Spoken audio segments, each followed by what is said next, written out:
For me, it was those little blue shoes.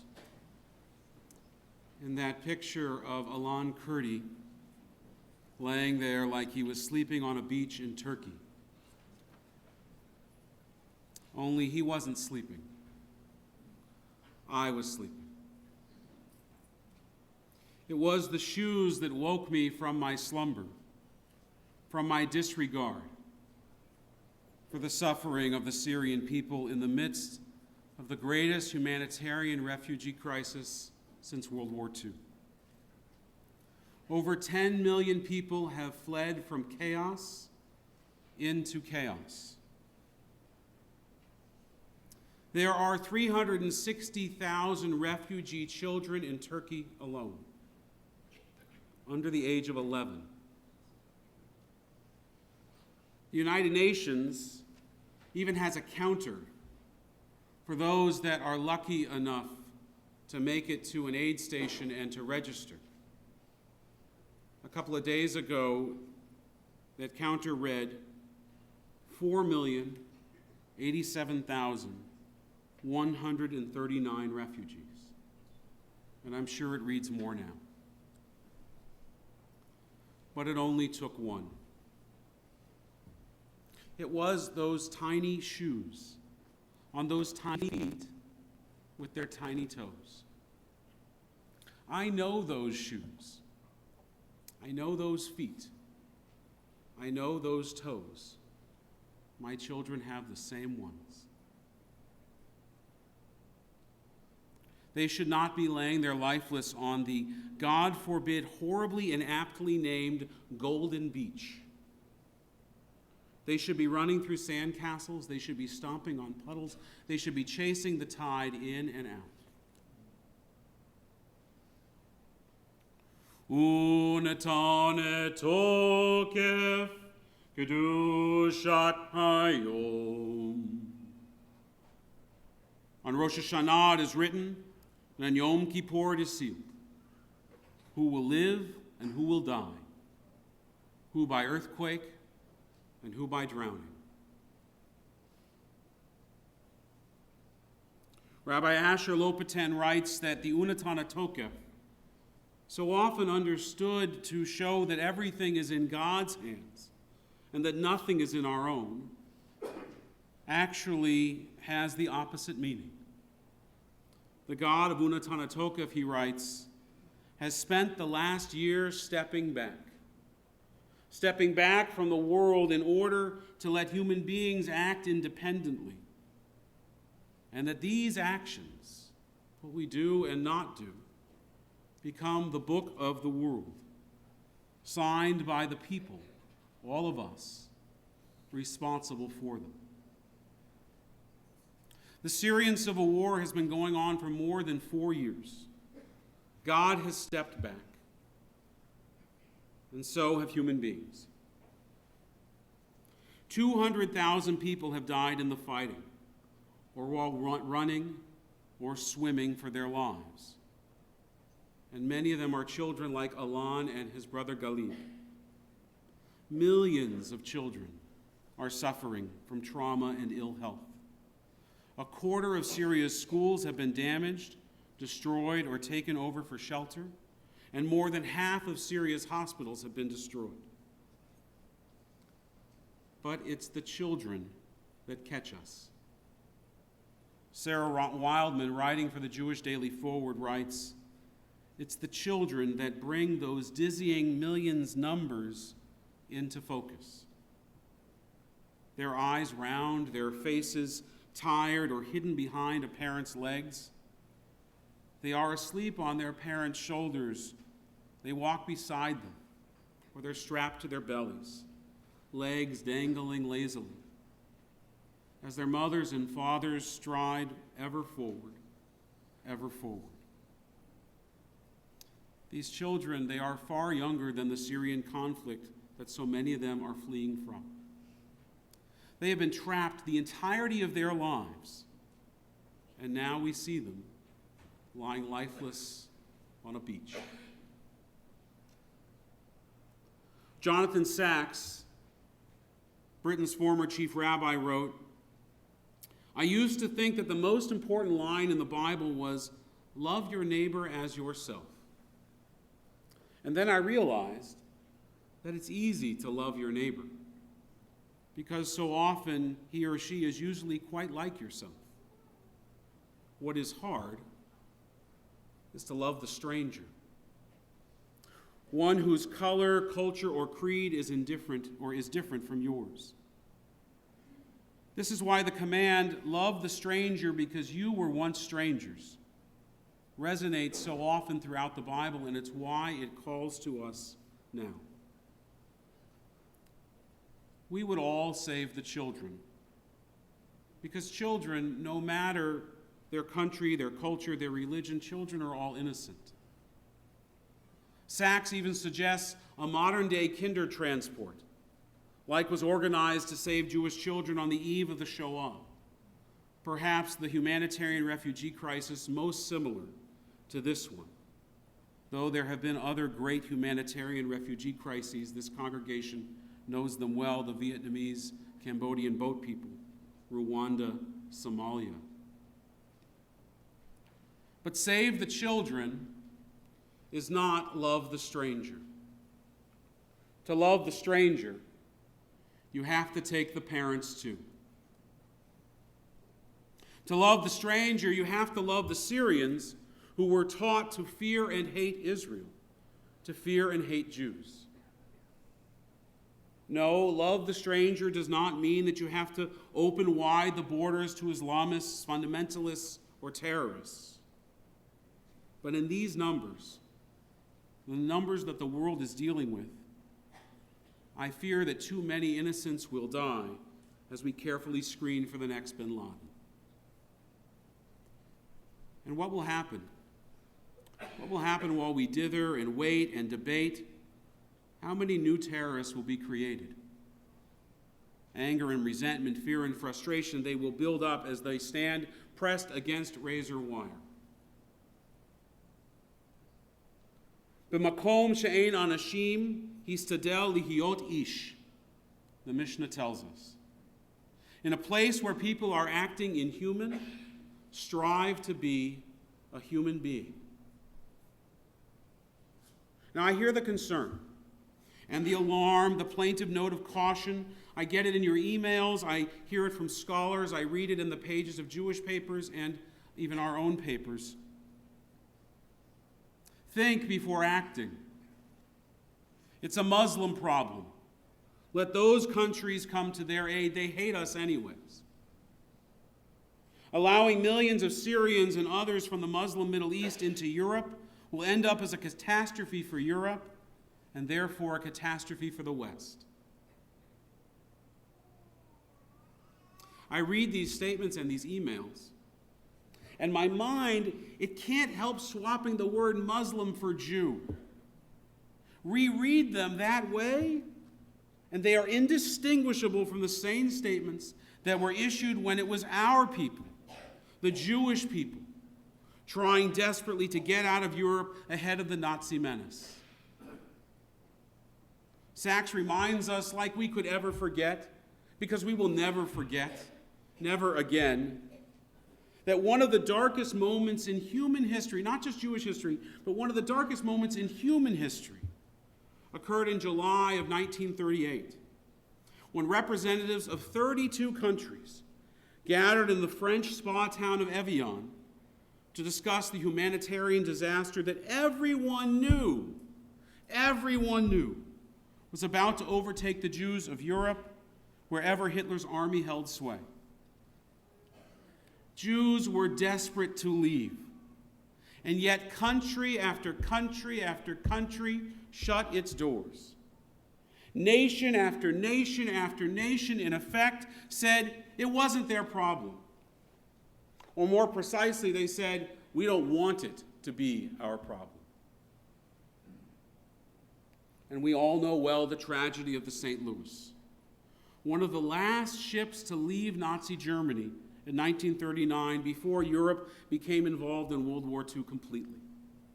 The ship carried 937 Jewish refugees, who were persecuted in Nazi Germany after the terrifying night of Kristallnacht, the night of the broken glass. It was a night of anti-Jewish shop burnings and houses being torn apart, of mass arrests. The Jewish passengers, they left behind families and friends, hoping to bring them to Cuba when they hoped they would earn enough money to bring the rest. Unfortunately, as the ship sailed closer to the border of Cuba, the Cuban government refused entry for the passengers. These are not our people. So they sailed on to the United States, and the United States refused entry, turned them away. These are not our people.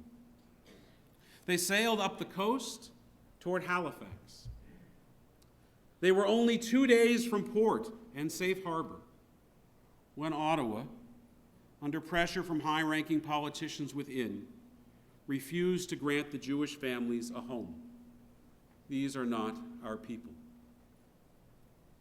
The SS St. Louis sailed back to Europe, and the Jewish passengers all ended up in Nazi concentration camps, and 1/3 of them died there, children among them.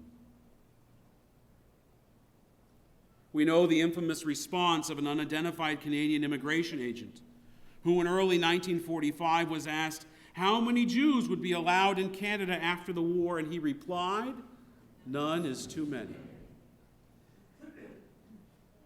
We know the words. We need to remember the context. A memorial now sits in Halifax on Pier 21, the very place where that boat, the St. Louis, would have docked, had Canada welcomed them. It is important to remember the mistakes the country has made.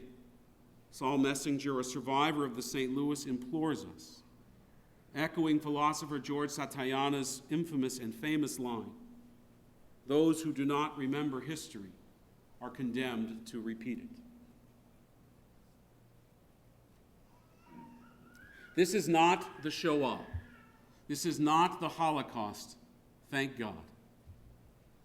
What's happening in Europe is a humanitarian crisis of the first order, but it is not genocide. It shouldn't need to be said that the Holocaust was the determined effort by one of the world's leading industrialized powers to murder all of the world's Jews, and in the course of nearly successful effort to conquer the globe.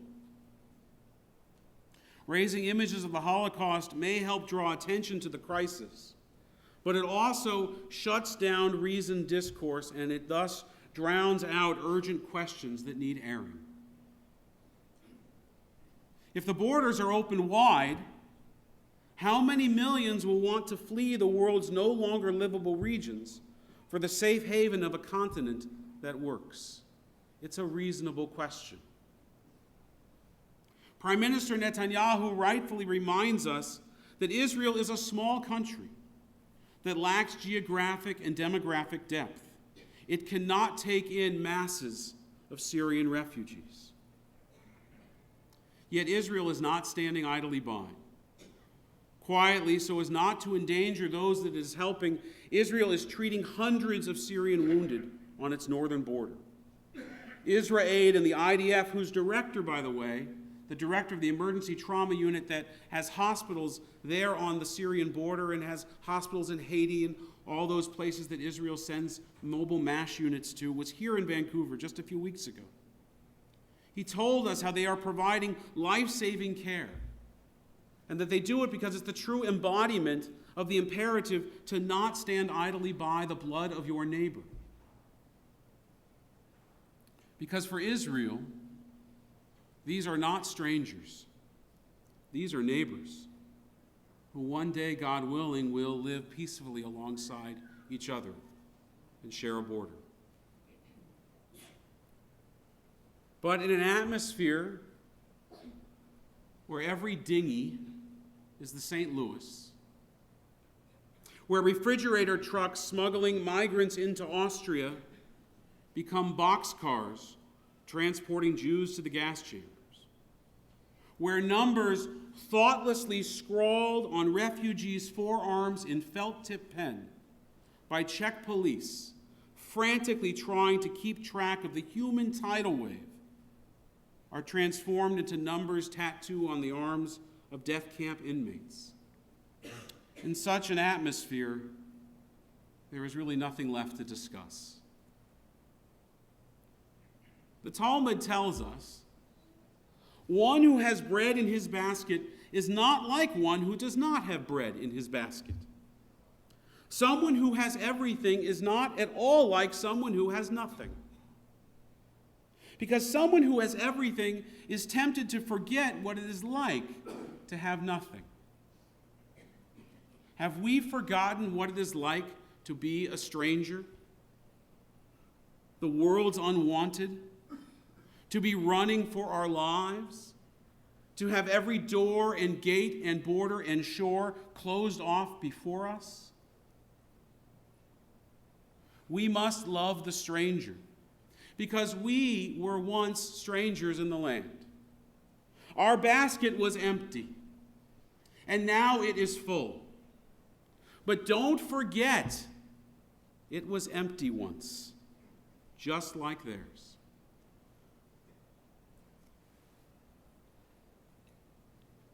Carrie McKenna is a conversion student at Temple Emmanuel Beth Sholom in Montreal. With permission, her rabbi shared with me an email that she received from Carrie, and I want to share it with you. Carrie writes that this summer, my family had the good fortune to spend a few weeks in Turkey and Greece on holiday. In Greece, we are on the island of Kalminos, about 20-minute ferry ride from the larger island of Kos, where the lion's share of Syrian refugees are landing.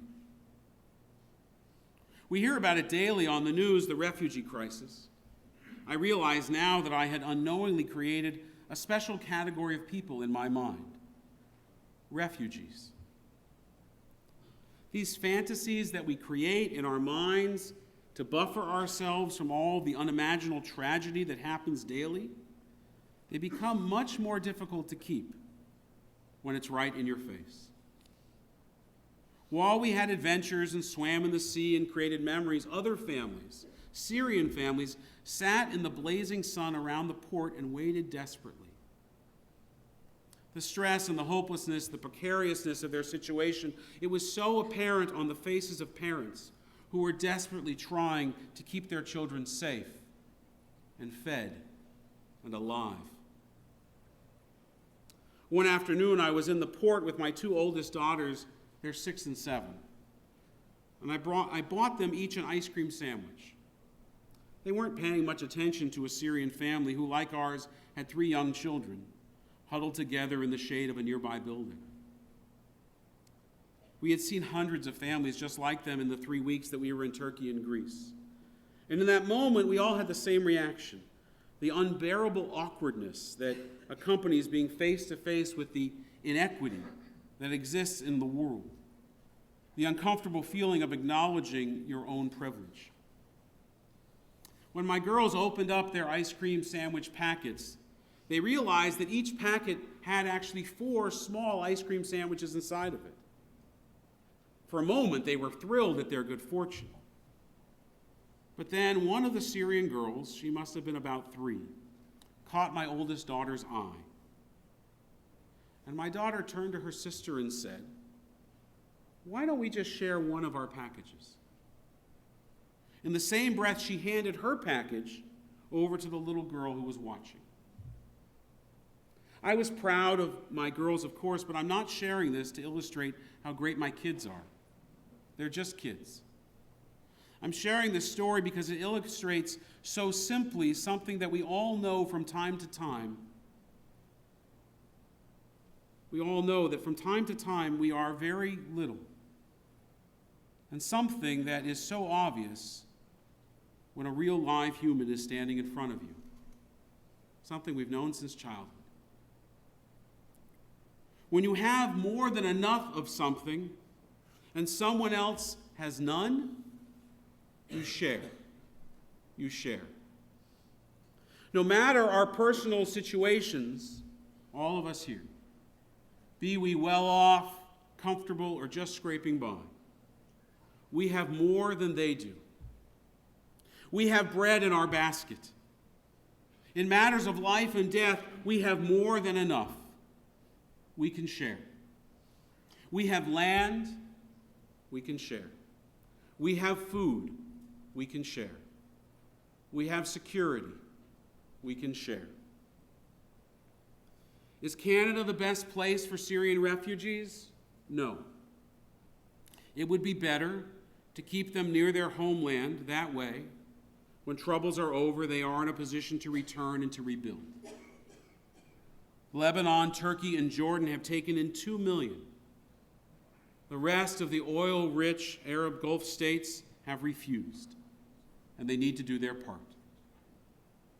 But as Erwin Kotler reminded us at the Federation opening event the other night, quoting Rabbi Tarfon from the Mishnah, it is not our responsibility to finish the work of repairing the world, but neither are we free to desist from it. Like that story about the man returning washed-up starfish one by one from the shore to the sea. When questioned about the magnitude of the task before him and how he couldn't possibly make a difference, he returns another starfish back into the surf and declares, "I made a difference for that one." For those refugees with family here like Alon, or for those who have no place else to go, Canada can make a difference for them. Canada is the right place at the right time, because time is running out. Thousands of children are drowning. Families are suffering. People are dying. People are dying. Unetane tokef kedushat hayom. On Rosh Hashanah it is written, and on Yom Kippur it is sealed, who will live and who will die. Uteshuva, utefila, utsadaka, me'averin et roa hagazera. But repentance, prayer, and acts of righteousness can transcend the harshness of the decree.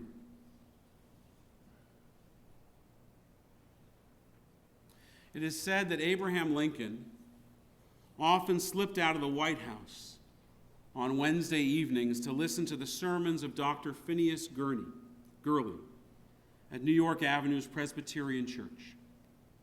He generally preferred to come and go unnoticed.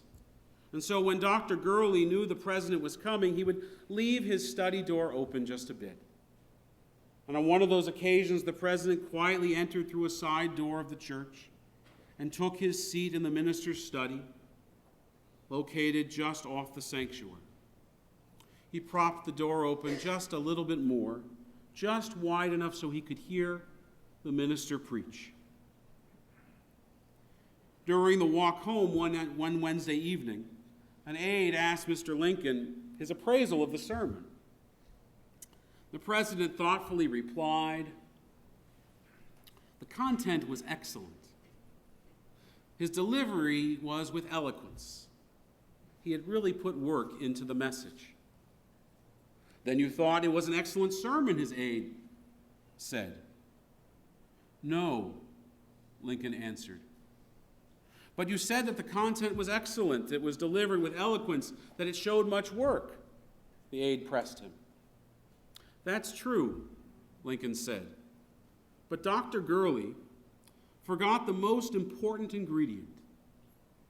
He forgot to ask us to do something great. Tonight, I want to ask you to do something great. I want to ask you to save a life, the life of a stranger, because we were once strangers in the land, because we are human beings, and really that is the only similarity that matters. 2 weeks ago, our temple board voted unanimously that Temple Sholom should sponsor a Syrian refugee family. A small working group of Temple members has been working tirelessly to figure out the details, the requirements, the steps, and costs involved of this act of pikuach nefesh, of saving a life. Last Thursday afternoon, between Rosh Hashanah and Yom Kippur, 5 Vancouver synagogues, their rabbis and lay leaders met at the Jewish Federation. We met with our interfaith partners in the Episcopalian Archdiocese. We are working on a plan and a program for each of those synagogues to sponsor a refugee family in our community. This will not be a small project. We will be responsible not only for raising enough money to show the Canadian government that we can support a family for a year. We will also be responsible for everything from meeting them at the airport, to helping them find a place to live, from helping them learn English to helping them find work and schools. We will be responsible long after the images and stories have disappeared from the headlines of our news. But we will not be alone. We will stand together with those synagogues in our community and churches in our community and synagogues and churches across this country who are living their values, their Jewish values, and stepping forward to do what they can, who are loving the stranger. I cannot think, if this isn't the essence of Tikkun Olam, I don't know what is. We will do something great. Not for the publicity or the edification, but because in a time of great crisis, we must act with great responsibility. Because acts of righteousness can transcend the harshness of the decree. Newspaper editor Arthur Brisbane is credited with the adage, "A picture is worth 1,000 words." Tonight and in the weeks and the months and maybe years ahead, let that image of that innocent toddler with his tiny shoes resting on that golden beach for one final time. Let those shoes and that picture, let it be a shofar blast. Let it be a shofar blast calling Jews around the world and those sitting right here in this room and in this city to do what we can to save as many lives today as we can, and God willing, many more in the future. We too were once strangers in the land. Unetane tokef kedushat hayom. On Rosh Hashanah it is written, and on Yom Kippur it is sealed. Who will live and who will die? Who by earthquake and who by drowning?